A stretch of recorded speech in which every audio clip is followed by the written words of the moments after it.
حي على الفلاح.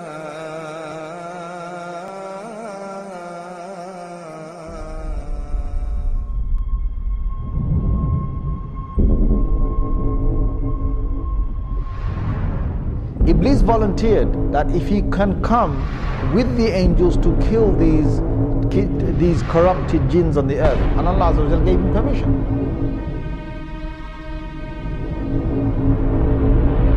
Suddenly Allah reveals to the angels and he says, I am about to make on the earth. Iblis is a creation of God.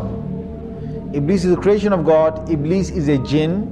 Iblis is, he's made of fire, which the Quran talks again in several places that he's made of fire.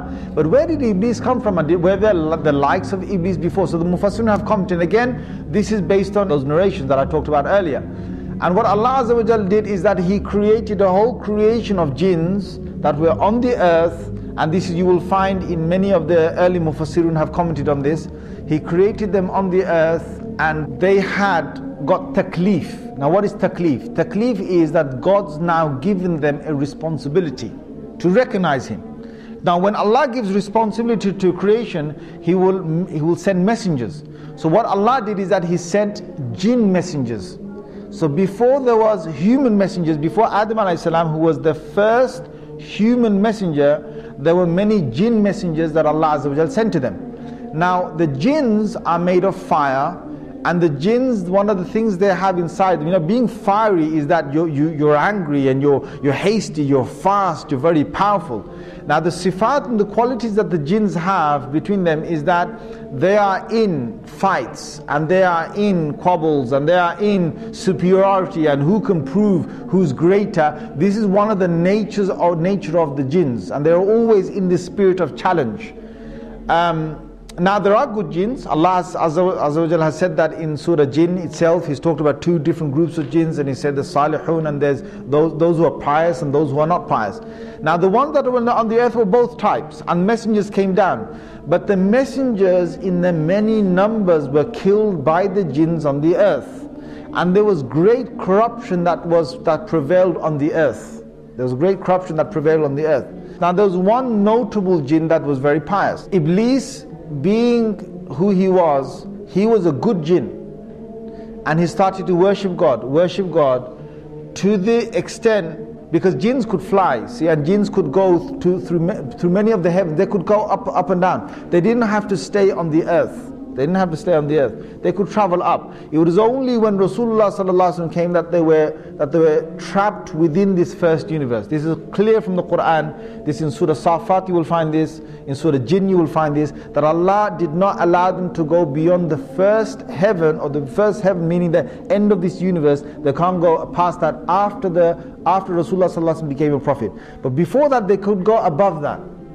So what happened is that on these travels, Iblis proved himself that he was so close to God. And Allah Azza wa Jal then allowed him to get closer and closer, to higher and higher basically. And they say in some of these narrations that there was no space in the heavens was left, like no large space was left in the heaven, but Iblis had gone there and he had worshipped God. So he was a very, very, very close, you could say jinn, servant jinn, however you want to put it, to God. Until then, Allah Azza wa Jal allowed him to come in the company of the malaika, of the angels. And he got the chance to be in the company of the malaika. Allah decided that He's going to send the angels down to the earth and to banish the mutamarrideen, or those jinns that had causes a lot of corruption on the earth. So this group was going to come down and they're going to kill many of these jinns that were just out of control.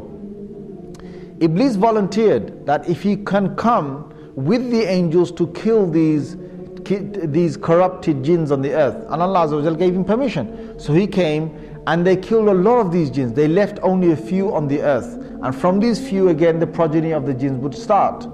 Now Iblis returns back. Now many, maybe hundreds of years, I don't know, whatever is going by, because jinns have very long lives. They don't have short lives that the human beings that, we only have 60, 70, 100 years. They have hundreds of years. Perhaps they could have a few thousands of years of living.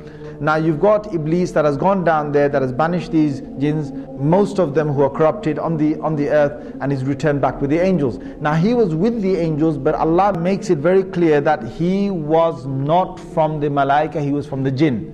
Now why Allah makes that clear is because we understand that no malak or no angel can ever disobey Allah Azza wa Jal. Allah has made it in their nature not to disobey Allah, but a jinn can. So the biblical sources, they've now faltered again. They call it a fallen angel. So what they say is that if an angel decides to go against the will of God or the command of God, then that angel, Allah drops him from the rank of the angels, and now he becomes a fallen angel. That's the biblical sort of side, or what some of them believe. The Muslims don't believe that. No angel can ever disobey Allah Azza wa Jal. So that's where we find that Iblis was able to disobey Allah, because he wasn't from the malaika. Now there's one thing here. Why is it that Iblis is now going to disobey God? Now you've got to understand the whole thing behind the creation of Adam alayhi salam. Suddenly Allah reveals to the angels and he says, I am about to make on the earth a Khalifa, or someone who will take command, second in charge, or someone who will rule again, reign after the last reigning. I'm about to make a Khalifa on the earth. Now when Allah said that, Iblis got really happy. Right? He must have got really happy, and why? Because Iblis knows that the angels are not the ones who are going to rule the earth. If there's anyone, there's going to be the creation from the jinns. Allah is going to now make a Khalifa perhaps from the jinns. But Allah's decision wasn't that He's going to make a Khalifa or a vicegerent from the jinns. His decision now was that He's going to create this new creation. Now this shocked Iblis, because all these years that Iblis had worshipped Allah and had been so good was because he wanted power, he wanted prestige, he wanted to be in charge of the earth, he wanted to be, come back on the earth, and he's going to be sent perhaps as a messenger, or he's going to be sent with a new command of God on the earth, or he's going to be in charge of the jinns on the earth. There's something beautiful that's going to come for Iblis, something that he had a big glimmer and a big hope in, and all that was getting crushed now with this new creation. Now who is this new creation?